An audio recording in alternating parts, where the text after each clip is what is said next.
नमस्कार प्रिय बंधु रान्नाघरे आपनादेर सबाइके स्वागत। सकाल किंबा बिकेले चायेर साथे किंबा कफिर साथे जखन मुखरोचक जलखाबार खेते इচ্ছে करबे किंबा छोटोदेर आबदारे जखन नतून किछु स्नैक्स बानाबेन बोले भाबछेन तखन बाड़ीते थाका एक कप चिड़े दिए एई जलखाबार बा स्नैक्सटा खूब चटपट बानिये निन। देखते जेमन लोभनीय हय खेते तेमनई टेस्टी हय और पेटও अनेकक्षण भरा थाके। किभाबे बानाबेन तार जन्य पुरो भिडियोटा स्किप ना करे देखते थाकुन। एखाने मेन उपकरण हिसाबे आमी नियेछि चिड़े। एखाने एक कप चिड़े नियेछि। चिड़ेटा भालो करे बेছে परिष्कार करे नियेछि। एखाने बाजारे जे मोटा धरनेर चिड़ेटा पाওয়া যায় आमी सेटाई व्यवहार करेछि। तबे पातला चिड़ेও व्यवहार करते पारेन। पातला चिड़ेर थेके এই मोटा चिड़े दिए बानाले किन्तु जलखाबारटा अनेक बेशी टेस्टी हय और बानातेও अनेक सुविधे हय। चिड़ेर परिमाणटा निर्दिष्ट नय, परिवारेर सदस्य अनुयायी आपनारा बाड़िये कमिये निते पारबेन। प्रथमे चिड़ेटा एइभाबे आमी जल दिए परिष्कार करे धुए नेब। दो तीन बार धुए निले एटा एकदमई परिष्कार हये जाबे। ततक्षणई धुते हबे যতক্ষণ ना जलटा स्वच्छ हय। और मोटा चिड़ेटा निले एइभाबे धुते अनेक सुविधे हय। एखाने आमी चिड़ेटा परिष्कार करे धुए नियेछि और एकदम जलटा खूब सुंदरभावे झाड़िये नियेछि। देखुन एकदम शुकनो करे नियेछि। 2 থেকে 3 मिनट एटाके रेखे देब, दिले एटा आरो एकदम झरझरे हये जाबे। ततक्षणे आमी गैसे एकटा तावा बसिए दिएछि। एखाने दिए दिलाम 2 चामच सादा तेल। तेलेर मধ্যে दिए दिलाम सर्षे। एखाने कालो सर्षेও व्यवहार करते पारेन, आमी सादा सर्षे व्यवहार करेछि। एबार दिए दिलाम बेश किछुटा परिमाण कारि पाता। एबार दिए दिलाम दुटो बड़ साइजेर पेঁয়াজ एकदम छोटो छोटो करे केटे निएछि, सेटा दिए दिलाम। संगे दिए दिलाम अल्प एकटू ग्रेट करा आदा। झालेर जन्य दिए दिलाम 1 चामच काँचा लंकार कुचि एवं संगे दिए दिलाम टमेटो कुचि। तबे छोटोदेर जन्य यदि स्पेशाली बानाते चान ताहले झालटा बाद दिते पारेन। एबार समस्त किछु एकसंगे 1 मिनट मतो भालो करे भेजे निচ্ছি যতক্ষণ না কাঁচা গন্ধটা চলে যায়। একদম পুরোপুরি ভাজবো না, কাঁচা গন্ধ যাওয়া পর্যন্তই এটা আমি ভাজবো। এটা ভালো করে নেড়েচেড়ে আমি মিশিয়ে নিয়েছি। এবার কালারের জন্য এখানে আমি ব্যবহার করব সামান্য একটু হলুদের গুঁড়ো। একদম 1 চিমটি হলুদের গুঁড়ো এর মধ্যে আমি দিয়ে দিলাম। দিয়ে আবারও খুব ভালো করে মিশিয়ে নিচ্ছি। তবে ছোটদের জন্য হোক কিংবা বড়দের জন্য হোক, এখানে চাইলে বিভিন্ন ধরনের সবজি একদম সরু সরু ঝিরিঝিরি করে কেটেও এখানে দিতে পারেন। দিলে খাবারটা অনেক আরও বেশি হেলদি হয়। এটা আমার হয়ে গেছে। এটা আমি নামিয়ে একটু ঠান্ডা করে নিচ্ছি। এদিকে যে চিড়েগুলো আমি ধুয়ে রেখেছিলাম দেখুন আগের থেকে একদমই ঝরঝরে হয়ে গেছে। যে কোনো ছাঁকনির ওপর যদি জল ঝরাতে দেন তাহলে কিন্তু এরকম একদম ঝুরঝুরে হয়ে যাবে। এবার যে মশলাটা আমি তৈরি করেছিলাম সেটা এর মধ্যে দিয়ে দিলাম। সম্পূর্ণ মশলাটাই আমি এর মধ্যে দিয়ে দিচ্ছি। এবার বাকি সমস্ত উপকরণগুলো এক এক করে এর মধ্যে আমি দিয়ে দেব। এবার দিয়ে দিলাম জল ঝরানো ফেটানো টক দই। এখানে 2 চামচ মতো টক দই এর মধ্যে দিয়ে দিলাম। এবার এর মধ্যে আমি দিয়ে দেব স্বাদ মতো লবণ এবং চিনি। চিনিটা চাইলে আপনারা বাদও দিতে পারেন, তবে হালকা একটু মিষ্টি হলে এটা খেতে অনেক বেশি ভালো হয়।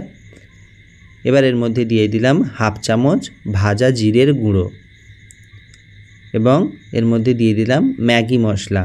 এটাও অপশনাল, এটা দিলে খেতে বেশ চটপটা হয়। এখানে আমি একটা ম্যাগি মশলার অর্ধেকটা আমি দিয়ে দিচ্ছি। এবার এর মধ্যে দিয়ে দিলাম 3 চামচ মতো সুজি। এখানে আমি ছোট দানা সুজিটা নিয়েছি। এবার এটা খুব ভালো করে মেখে নেব। এটা আপনারা অবশ্যই কিন্তু বড় কোনো জায়গার ভেতরে মাখবেন। আমার কিন্তু এটা একটু ছোট হয়ে গিয়েছে, মাখার সময় বুঝতে পারলাম। এবার আস্তে আস্তে এটাকে সম্পূর্ণভাবে মেখে নিচ্ছি। সম্পূর্ণভাবে মেখে একটা ডো তৈরি করব। তবে যদি একদমই শুকনো বলে মনে হয় তাহলে অল্প কিন্তু জল এখানে ব্যবহার করতে পারেন। প্রথম অবস্থায় আমার শুকনো বলে মনে হয়নি, তাই আমি এখানে জল ব্যবহার করিনি। হাত দিয়ে চেপে চেপে এইভাবে একটা ডো তৈরি করে নিচ্ছি। তবে ডোটা যদি খুব বেশি পাতলা হয়ে যায় জলখাবারগুলো বানাতে অসুবিধা হবে। তাই সবসময়ের জন্য লক্ষ্য রাখতে হবে যেইভাবে লুচির কিংবা রুটির জন্য আমরা ডো মেখে থাকি সেই রকমভাবে মেখে নেব। এবার কিছুক্ষণ মাখার পর এর মধ্যে আমি দিয়ে দিলাম বাইন্ডিংয়ের জন্য 2 চামচ বেসন। এটা দিলে কিন্তু ভাজার সময় আর একদমই ছেড়ে ছেড়ে যাবে না। বেসনটা দেওয়ার পরে আমার কিন্তু একটু শক্ত হয়ে গিয়েছে, তাই এখানে কিন্তু আমি সামান্য পরিমাণ একটু জল ব্যবহার করব। তবে এটা সম্পূর্ণ অপশনাল, জলটা ব্যবহার করতে পারেন নাও করতে পারেন, নিজেদের সুবিধা মতো অল্প একটু জল ব্যবহার করলেই হবে। জলটা দিয়ে এবার খুব ভালো করে বেসনটার সঙ্গে মেখে নেব। চাইলে কিন্তু বেসনের পরিবর্তে এখানে কর্নফ্লাওয়ারও ব্যবহার করতে পারেন। দেখুন ডোটা কিন্তু আমার সম্পূর্ণ মাখা হয়ে গিয়েছে। এবার এটা আমি একটা প্লেটে সরিয়ে নেব ভালো করে আরেকটু মেখে নেওয়ার জন্য আর জলখাবারগুলো গড়ে নেওয়ার জন্য।